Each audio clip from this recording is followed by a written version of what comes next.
I think we've got a real treat for you tonight. One of our great friends from a number of movements down the years, Jamie Kelsey Fry, the one and only. This man's amazing. He inspires many people with his talks, and fellow member of Occupy movement. When at its peak, there were about 2,000 people's assemblies in cities all across the world. He helped to write the People's Assembly Handbook for XR. He's a teacher that got kids involved with citizenship on all levels, toolkits, and has worked with a lot of different groups, including the anti-fracking campaign with Vivian Westwood, bless her. Jamie's coming to tell us about One World or None and his incredible work with citizens' assemblies going global. So, Jamie, over to you. Thanks so much for coming. It's such a pleasure.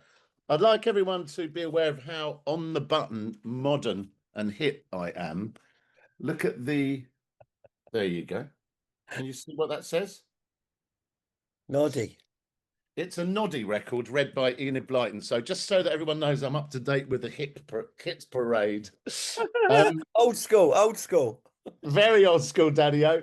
All right, so first of all, welcome people from Ireland and from Goma in the Democratic Republic of the Congo and from Sao Paulo. It's the main part of this story today is global. So I will share with you three stories first. All right. So it kind of gets juicy. Three stories. Story number one. When I was 18, which is a very long time ago, I'm 61. I was bumming around Africa and then Israel in Jerusalem. Bumped into the dad of an ex-girlfriend of mine. What are you doing, Jamie? I'm just bumming around. Well, you're getting on this bus. And he was a journalist. Anyway, he took me on a bus into Palestine. Why are we going to Palestine? Don't you know what's happening there? No. It's in 1981, right? And we end up in Nablus. And to make a very long story very short, we could hear gunfire. And I'm a middle-class kid from Bromley. And you kind of, partly being young, and then partly being just a middle-class kid from Bromley, being from England, you sort of feel nothing can happen to me. And so we go and see what the gunfire is. And we come around this alleyway, and there are three soldiers, IDF, shooting down this alleyway. And I get out, what are they shooting at? So I look over them, over their shoulders. They're all three are kneeling down. And there's kids popping out, chucking rocks. So in those days, this is 1981, in those days, cameras would click. And so I just got a camera out, cheap old camera, and went click. And they turned around, and I had the muzzle of a rifle put right between my eyes as they made me pull the film out.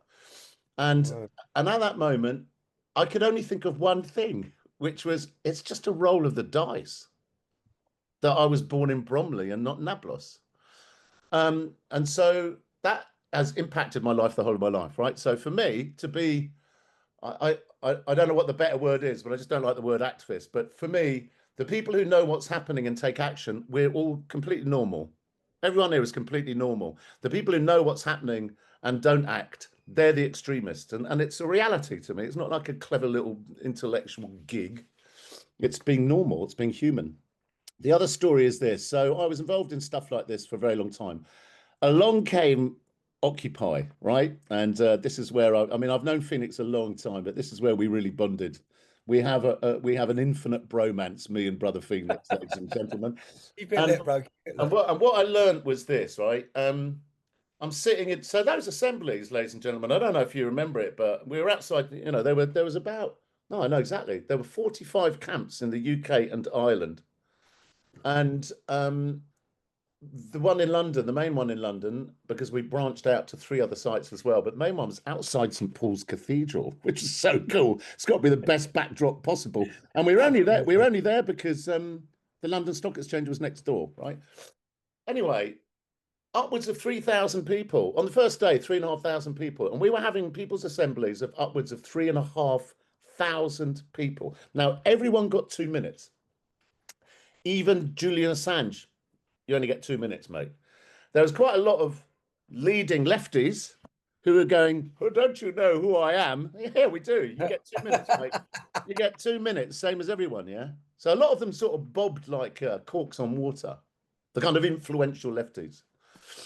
And I learnt the same lesson every day, man. And we were there for 4.5 months. So we had 2 assemblies a day, and I just kept being taught the same lesson. And it's this, which is someone would take the mic and quote Deleuze, whoever that is. I just remember going, who the F is Deleuze? But they quote Deleuze or Foucault or whatever, right? And quite a lot of hands would go, hey, good point, well made. And then someone would take the mic and have a fag, Lambert and Butler. I'm fucking terrified. I've never done anything like this before, but I feel like I have to say this. That's the angels singing. That's the hair going up on the back of your neck, folks. Because they were speaking visceral politics. And I saw every day the same lesson. The world will be changed by those who have no agency when they find their agency. It's branded in my soul. It's not a clever intellectual joust. I saw it every day. And the third story is this, which is I helped a lot with the Extinction Rebellion, and you know what a beautiful thing. I mean, I cry a lot, right? I cry. I mean, I was crying last night. I've seen Afterlife loads of times. You know, what's his name? Ricky Gervais. It's so beautiful, man. I saw Fleabag recently. Good God, I just wept and wept and wept, right? But the thing that really makes me cry is hope, because there's not much of it around. Yeah. And I can't tell you what it was like in March 2019. There was a pink boat in the middle of Oxford Circus, man, for 10 days. There was a village living on Waterloo Bridge. There was a festival in Marble Arch. In Marble Arch, those birds in those trees were being heard by humans for the first time in probably 2 centuries. It was something else. And our third demand was citizens' assemblies. And, you know, I wrote the manual of how to run people's assemblies. I've run hundreds of people's assemblies. And I ran a load of people's assemblies during March 2019. And I also got very into what citizens' assemblies could be. So my third story is probably the central story for everyone here, and probably what. So I don't know how much people know about citizen assemblies, but I think that's one of the main things I should be talking about tonight. But it became really obvious. Listen, you know, you cannot deal with the multiple crises we're facing: climate change, climate and ecological collapse, perpetual war for the last resources, AI unbridled in the hands of 3 or 4 psychopaths who are generating division by using that technology. All of these profound crises we're facing cannot be dealt with until you deal with the crisis in democracy, the way that humans come together to make decisions. Now, look, there is nothing more ordinary than upgrading an operating system when it's out of date. That's it. That's all it is. No one needs a degree in politics. Citizens' assemblies have been going, in the past 5 years, 700 have been run around the world. Pretty much every country in the world have run them, right? And it became clear that if you want to really look at the climate and ecological emergency, you want to look at a global citizens' assembly. And like Phoenix, I've shouted out a lot of buildings, folks. I've been at a lot of COPs. I can compare tear gases, right? It's not going to get anywhere. So in the end of 2019, I started having discussions about a global citizens' assembly. And in 2020, I had the great fortune to be introduced to 2 absolute process experts who are a couple, Richard Wilson and Claire Mellier. And we were put together by some people from XR. And we went, yeah, let's just go for it. Now, it nearly killed us, but we did it. We ran the world's first ever global citizens' assembly, setting it up all the way through 2020. We did a soft launch in November 2020. And then through 2021, we started working with an African organization called I4 Policy. And we ran the world's first ever global citizens assembly, which when they met for 69 hours, ladies and gentlemen, right, over 11 weeks. And it was a real snapshot of the human family. Yeah. So for the first time ever, instead of people being plucked and chosen, it was like a global jury service. And the genius behind Sortition Foundation, who's a good friend of mine called Brett Hennig, he came up with the idea. Well, I remember we discussed loads of different ways of doing it, Brett and I, and we settled on, let's get an algorithm that mixes population density with random longitude and latitude. Okay. And I've never been on the edge of my seat for an algorithm, right? But I was for this. Yeah.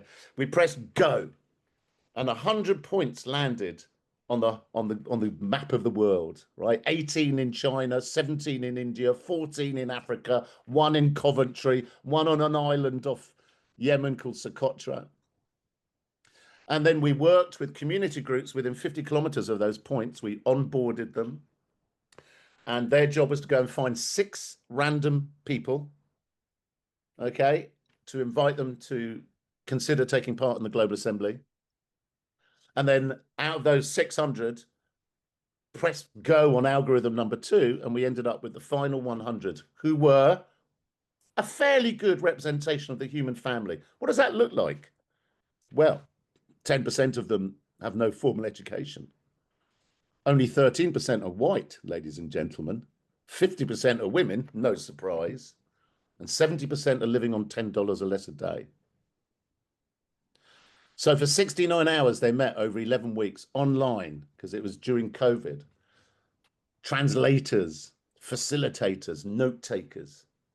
Okay, everyone was looked after. Everyone was supported as much as possible. Remember, this was just a prototype. Loads of flaws, loads of lessons to be learned, but it never happened before. The human family had never met itself before in this way. So I'm in breakout groups. There were 22 breakout groups. So I'm an observer in breakout groups. And I want to tell you now, ladies and gentlemen, I am grateful that I was only an observer. That meant the camera was off and the microphone was off, because I sobbed every time I sobbed, because I saw the default mode of humans, ordinary humans. The default mode is love and compassion and a willingness to cooperate and a desire for our children to live in peace. That's who we are. We've been made into all kinds of things, but that's who we are. So we presented, they came to their conclusions, they heard from scientists. I mean, it was brilliant. I mean, Clem Ellier and Richard, they're groundbreakers. I mean, if there is a future for humanity, I'm telling you now, and it's pretty unlikely, but if there is, it'll be the process nerds. You know, they were brilliant. They brought together such a comprehensive mixture of experts. So it wasn't just climate scientists. It was indigenous wisdom keepers. It was just transition experts. So it's people covering a much more 360-degree understanding of an issue. We had people from the oil industry in Nigeria who obviously were going to go, we know climate change has been caused by oil, but until you tell us how our economy can survive, you can't just tell us stop pumping oil. It was beautiful, man. Beautiful. One of the things that got me was this. Halfway through, I was going, how? How did we get such luck to have such exquisite, beautiful examples, kindly, wise, patient examples of the human family? How did we get so lucky? And then one day it dawned on me, that's who we are. It wasn't luck. That's who we are. Took my breath away every day. And so those are your 3 stories for starters, ladies and gentlemen. And what are we doing now? So we learned lessons from it. It was a prototype, like I say. It's this far off the ground. And be careful. Most people here are activists. So be careful. A lot of activists are citizens' assemblies are the answer. Lots of political figures, citizens' assemblies are the answer. Right? Be careful. They are this far off the ground.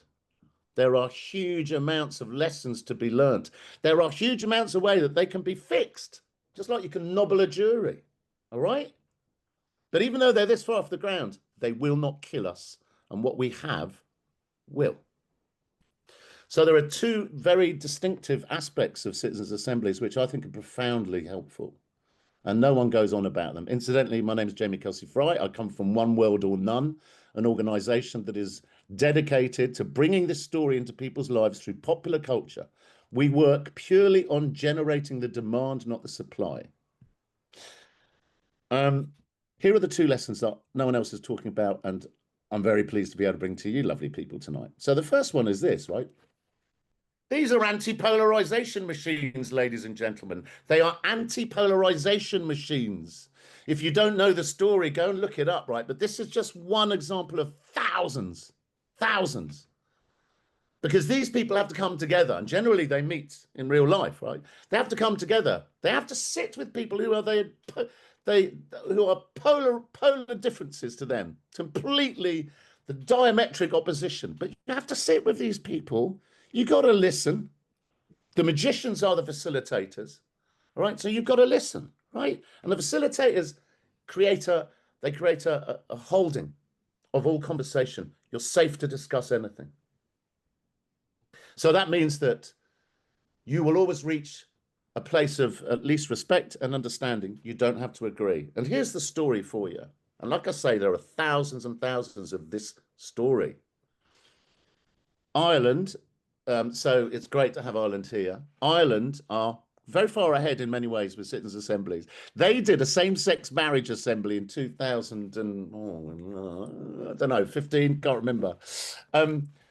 They did two really famous assemblies. One was same-sex marriage, the other one was abortion. Now, listen, imagine if you're a politician in Ireland, whatever your opinion is on same-sex marriage or abortion, you just ended your career, kids, because you know it's a Catholic country. I mean, I'm half Irish myself, man. I know I know how sort of fiery, that's hot potato that topic is. So the people decided.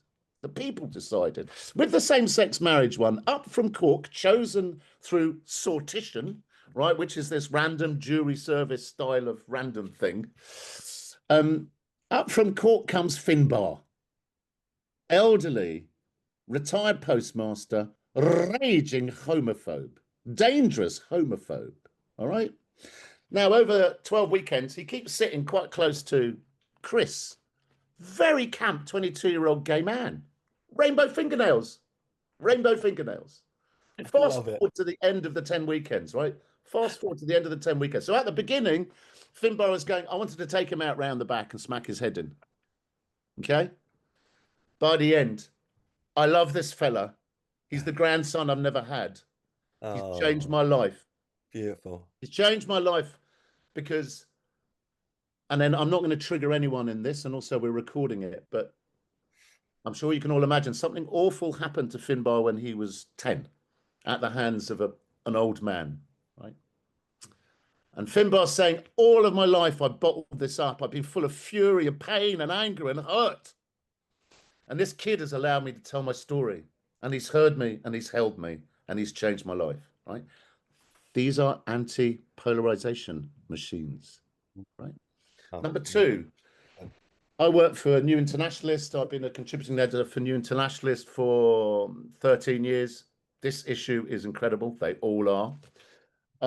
Round about when I was doing the Global Assembly, we got in touch with I got in touch with New Internationalists and I said, this is the story, guys. This is going to be so hot. And so they did an issue on democracy and how fragile it is. You know, and there was a brilliant, I think it was the first proper article about the Global Assembly was in there, written by Richard Wilson and Claire Mellier. And an amazing fact came out. Okay, remember, this is during COVID, right? Misinformation travels 4 times more quickly and reaches 6 times more people than information, okay? Now that's 10 times worse now, all right? That's how we are being continually divided. And yet, citizens' assemblies, when they're run with the highest integrity, highest transparency, where it's really visible, no one's pulling the strings here, and that's a whole 360-degree understanding of an issue from every aspect, right? These will become an oasis of credible information in an infinite desert of misinformation and lies and propaganda. So these are two aspects that I think are going to be incredibly valuable in the near future. So one of the things that I think is really worth leaving you with is this. As pretty much everyone here knows, we are in climate and ecological collapse. There are decisions that are going to have to be made that no politician wants to make. Think about the Irish politician being asked to give an opinion on abortion. Okay, there are decisions that our leaders are going to have to make that they won't want to, because it would destroy their popularity, destroy their opportunity to be voted for. This is when these are going to become hugely valuable. Okay, so the next 3 years, the work of One World or None is completely to ensure that within 3 years' time, it will be a vast boon support to your career, if you're a politician, if you embrace these and act on them and value them. Inversely, if you continue to ignore them, your career's over. Our job with One World or None is to not just normalize these, we are going to popularize these so that it's the when Harry met Sally moment. You dig it? If you don't know the film, I'm sure everyone does, but just to remind you, it's a fantastic scene with Billy Crystal and Meg Ryan in a restaurant, and they've been lovers on and off for decades. And she's saying, no, I faked most of my orgasms. No, you didn't. And she just loudly fakes an orgasm in the restaurant. So everyone is just like, you can hear a pin drop. It's a brilliant scene. And then this waiter turns to this elderly lady and goes, "What are you having?" "I'll have what she's having." That's what we're going to do. One World or None, that's our job. Yeah. So to round off, number one, it's an honor to be talking about this with good people here. Number two, please think of the gentleman here, Daniel, I think. Emmanuel, sorry, Emmanuel. Emmanuel, je parle français, mais un peu, so pardonnez-moi. But Emmanuel is living in Goma, in the Congo, right? The Congo is cursed with having resources. Okay? Nigeria is cursed with having oil. The majority world, the third world, the global south, or the majority world, are in a situation where they are going to be absolutely crucified by climate and ecological emergencies. Already proxy wars are happening to get the last resources. Yeah. And yet we had a brilliant assembly member from Goma, okay? A guy called Guillaume Cass. We had a goat herder from Socotra, right? So this is in one breakout room, right? A goat herder from Socotra, a young farmer from Goma, from Congo, an 18-year-old student from Wuhan, an elderly seamstress from Brazil, okay? We all just fell in love. We're an exquisite species, capable of extraordinary things. Okay? If there is a future, think about your great-great-great-granddaughter going to a history lesson, okay? And they're looking back on this time. And it's in a bit of the history book called The Chapter of Shame. They knew that burning oil would destroy everything, and yet they allowed a handful of very rich men to make the decisions, men who were basically talented at making algorithms. What? They had a diet that caused cancer, and it was pushed. They would make it legal to advertise to children and wreck their brains, on and on. What? And then a smart kid will go, hold on. What were the decision-making systems like in those days? Oh, and then we show footage of parliaments across the world, you know, privileged people braying at each other, scoring political points across a posh room with stolen furniture and treasures. That's where you went wrong. Okay, ladies and gentlemen, I have stopped emoting. Brilliant. Absolutely smashed it as always, Jamie. That's such a journey with you always. Thank you so much for for taking us on that journey. It is absolutely so important, the decision making processes that we have. And I'm a fan of time travel myself as well. When we look back from the future, or from whatever perspective, we need to really look at, this, we've brought ourselves right to the edge of destruction. And what has done that is the top down decision making privileged structures of certain large governments and corporations. So how do we change our decision making structures? Having been involved with the Occupy movement and other movements since then, one of the aims of the Climate Emergency Centre movement is to have as part of the handbook, have a regular people's assembly, both in some of the 30 odd centres and also out in the public parks, get more people involved, build towards these citizens' assemblies, build the kind of democratic futures that we want to see. And we cannot wait round for politicians, governments, and the rest to give us permission. We just have to keep going, self organise, and link all these things up by Zoom, digitally, or whatever it is to share what we're talking about, from Birmingham to Brighton to Bristol, from Bogota to Bangladesh to Brazil, wherever it is. So keep networking, folks. Check out One World or None. Just to say thank you so much to Jamie for coming. What an absolute don. Such inspiring narratives and storytelling. I'm sure he's a Shanachie from the old Irish mythologies there Sanity. somewhere, but kept us entertained for the full hour. Thank you so much, Jamie. Over to you for the last words. How can we help you, help world, One World or None? One World or None is going to start. We're going to start bringing material out globally from spring next year. The film will come out probably in late spring, early summer. But there's mobile games, there's virals, there's all kinds of stuff. I don't want to blow the pixie dust off. But the last word is this: we are much better than this. What we see all the time in the news, all right, that's not us. That's what people have been made to be. Never forget what David Graeber said.